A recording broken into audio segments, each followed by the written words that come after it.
सबसे पहले तो अनिल जी, ये जो गिरावट आई है इसकी बड़ी वजह क्या है? ये जो येन कैरी ट्रेड की बात कर रहे हैं लोग, क्या यही एक बड़ी वजह है? कुछ और फैक्टर्स हैं? आपको क्या लगता है क्यों गिरे इतने बाजार? देखिए, सिर्फ येन कैरी ट्रेड की वजह से इतने नहीं घटे हैं। अच्छा।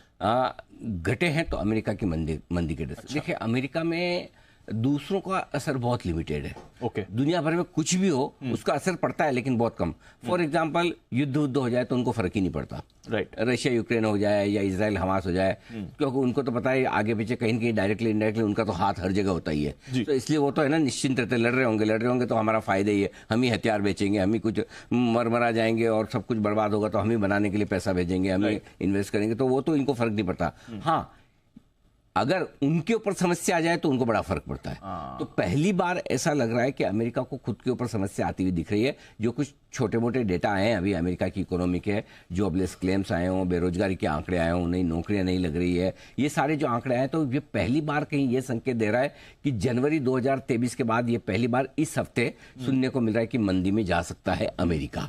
हालांकि अभी ऐसे पुख्ता सबूत आए नहीं है। आमतौर पर आप मंदी में जाना तब मानते जब 2 क्वार्टर तक जीडीपी नेगेटिव आए, है ना, तब जाके आप मंदी में आए। कोई इंडिकेटर था जिसने मंदी के संकेत दिया, अमेरिका ने करेक्शन करना था, उस करेक्शन के नाम पे उस संकेत को पढ़ लिया, समझ लिया और उस पर एक्शन दे दिया।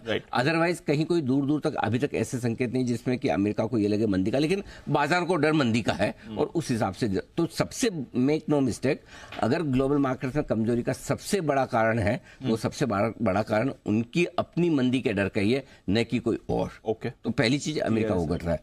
दूसरी चीज, क्या वाकई में येन कैरी ट्रेड का असर है? बिल्कुल है, इसमें कोई डाउट नहीं। और काफी कुछ ऐसा भी पैसा होगा अमेरिका के शूरवीर बहादुर लोगों का जिन्होंने 0% ब्याज दरों पे येन उधार लिए होंगे जापान से। दे दो भाई, करेंसी तुम्हारी हिलती नहीं, 10-10 साल तक तुम्हारी करेंसी सेम रहती है, ब्याज दरें तुम कभी लेते नहीं, हम तुमसे सस्ता पैसा लेंगे, हम अमेरिका के बाजार में लगाएंगे, कहीं और लगाएंगे, किसी एसेट क्लास में लगाएंगे, पैसा बनाएंगे, वापस तुम्हारा येन तुमको दे देंगे और उसी भाव में दे देंगे। अच्छा। अब हो ये गया कि जापान ने चाल बदल ली। जापान ने एक साथ 1/4% ब्याज दरें बढ़ा दी। आपको लग रहा है 1/4% कौन सी बड़ी, हमारे तो कभी भी बढ़ जाती ना। जापान में बड़ी चीज है। जापान में 1/4% ब्याज दरें बढ़ना मतलब बहुत बड़ी बात है। जहां 0% इंटरेस्ट रेट चलती हो सालों साल, दशकों तक, 15 साल बाद बढ़ी। 15 साल बाद ब्याज दरें बढ़ी, सोच के भी दंग रह जाओगे आप। वो भी बीच में 2006-2008 में दो साल थोड़ी सी बढ़ी थी। बाकी तो भूल ही जाओ कि कभी ब्याज दरें बढ़ी है। सो इसलिए वहां, और उसके ऊपर क्या है, इधर डॉलर कमजोर हो रहा है तो दूसरी करेंसी मजबूत होती है, ऊपर ब्याज दरें बढ़ने से येन मजबूत हो गया। तो अब जिन लोगों ने येन में सस्ते पैसे उठाए जापान से, उनकी हालत है खराब। हेजिंग की नहीं, बोले हेजिंग की क्या जरूरत। करेक्ट। अब वो मर रहे हैं। तो ये येन कैरी ट्रेड खत्म होने का भी असर। तीसरा, इजराइल ईरान हमास। खुद भाई अब वो वहां के जो कौन है रक्षा मंत्री, एंटनी ब्लिंकन, क्या है क्या, एंटनी ब्लिंकन, हाँ, उन्होंने, हाँ वो जो भी है, उन्होंने खुद ने बोला है कि 24 से 72 घंटे में ईरान हमला कर सकता है। अब वो बोले उनको तो करे ना करे सीरियसली तो लेना पड़ेगा ना। Correct sir. तो लोग ले रहे सीरियसली अब उनको।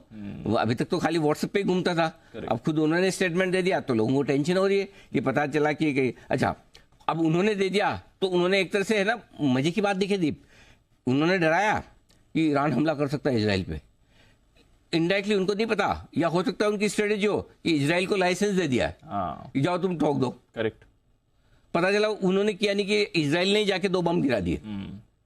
वहां जाके घुस के तो मार ही रहे हैं वो पहले से ही। अब तो ये है ना तनाव बढ़ने की, क्या होगा क्या नहीं होगा वो अपने को पता नहीं, हम उसके एक्सपर्ट नहीं है, लेकिन जो एक सिचुएशन बन रही है वो सिचुएशन तनाव बढ़ाने वाली बन रही है। तो ये तीनों कारण है जिसकी वजह से कोई एक चीज से थोड़ी इतना कोई घटते हैं, तीनों कारण। और हाँ, और दूसरा एक, बहुत सारे लोग बोल रहे हैं कि भाई ठीक है जापान इतना घटा है 12% ये वो, तो खाली जापान में भी जो घट रहा है खाली येन कैरी ट्रेड नहीं है। येन कैरी ट्रेड से इतना नहीं घटता। मुझे लगता है जापान में कहीं ना कहीं सिस्टमिक इशू हो रहे हैं। कहीं के 1-2 दिन में आपको कुछ ऐसी खबरें सुनने को मिलेगी जो उनकी बैंकिंग सिस्टम को या इकोनॉमी को परेशान करेगी। क्योंकि 12% इस तरह से घट जाना ये खाली एक करेंसी की वजह से नहीं हो सकता।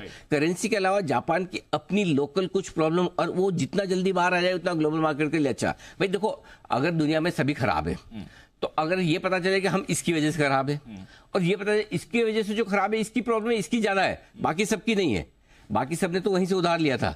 लेकिन अगर जापान ज्यादा इसलिए घट रहा है कि जापान की अपनी समस्याएं कोई निकल के आए, उनके बैंकिंग सिस्टम की आ जाए, कहीं उनके रिटेल लोन वोन टाइप की आ जाए, कहीं कोई बबल बना हो बस्ट हो जाए, तो पता चल जाए तो ठीक है। सो आई थिंक मुझे लगता है जिस तरह से घटा है, सिर्फ जापान में खाली येन कैरी ट्रेड का रिवर्सल नहीं है, कुछ और भी चीजें जो आपको अगले 2-4 दिनों में सामने आती हुई दिख सकती है। चलिए वो तो हमें पता चलेगा, बट अनिल ये समझाइए कि एक साथ इतनी सारी खबरों पर बाजार रिएक्शन क्यों दे रहा है?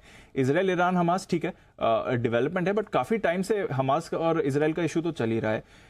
फेड की बातें और मंदी की बातें तो हम 2 साल से बात कर रहे हैं sir. Even bank of Japan March में इन्होंने नेगेटिव इंटरेस्ट रेट पॉलिसी खत्म करी थी। ये सडनली बाजार ने आज मंडे कैसे डिसाइड कर लिया कि सब पर रिएक्ट करना है? इस सारे फंड मैनेजर ने ये सोचा कि 31 तारीख को एक बार सैलरी क्रेडिट हो जाए उसके बाद खराब खबरों पर रिएक्ट करेंगे। पता नहीं इस तरह के मार्केट में अगले महीने की सैलरी आएगी या नहीं आएगी। मजाक की बात है। लेकिन दीप देखो क्या है, ये वैसे 2 चीजें ऐसी है कि मार्केट किस चीज पर रिएक्शन देगा और कितना देगा और कब देगा, ये मार्केट ही डिसाइड करेगा, आप में या कोई और नहीं कर सकता। लेकिन फिर भी आपका सवाल बहुत जायज है और बहुत अच्छा है कि आज ही क्यों। इस सवाल का जवाब है, जवाब क्या है, पूरे ग्लोबल मार्केट्स तेजी के ट्रेंड में सब फुल, और ऊपर से जो ये भाई साहब जेरेमी पावेल साहब ने बचा खुचा मूड एकदम ऐसा तेजी का बना है, सितंबर में तो काटूंगा ही, लगेगा तो 3 भी कट जाएंगी, सब लोग उसके आगे चल रहे हैं कि रेट कट से जोश हो गया हाई आपका, तेजी का मार्केट और रेट कट ने और आग में घी डालने का काम कर दिया। ठीक है, अब आई 3 खबरें एक साथ नेगेटिव। देखो एक वो क्या होता है, वो ये बॉलीवुड का हीरो है हमारा बुल मार्केट, ये एक एक करके विलेन आता है तो मार्केट इसको मारा भगाया, दूसरा है इसको मारा भगाया, तीसरा पीछे से आया इसको आगे लेके मारा भगाया, ये वैसे कर वो फंसता कब है, जब 8-10 एक साथ आके सब तरह से पकड़ ले, बाकी नहीं फंसता। एग्जैक्टली यही हो रहा है। इसको एक खबर कोई खराब आ जाए ना तो हमारे मार्केट सब झेल लेते हैं। अब क्या हुआ, इधर फेड, इधर आर्थिक मंदी का डर, इधर इजराइल हमास, इधर जापान का कैरी ट्रेड, और उससे ऊपर बचा खुचा ऊपर से वो बफेट साहब और बेच गए सारा एप्पल है ना, आधा होल्डिंग खाली कर दिया।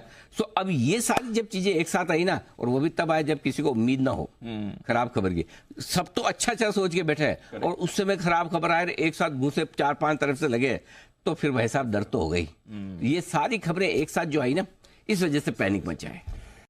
चलिए नेक्स्ट क्वेश्चन है अशोक कुमार मोदी का, इंदौर से। बताइए अशोक जी क्या सवाल है?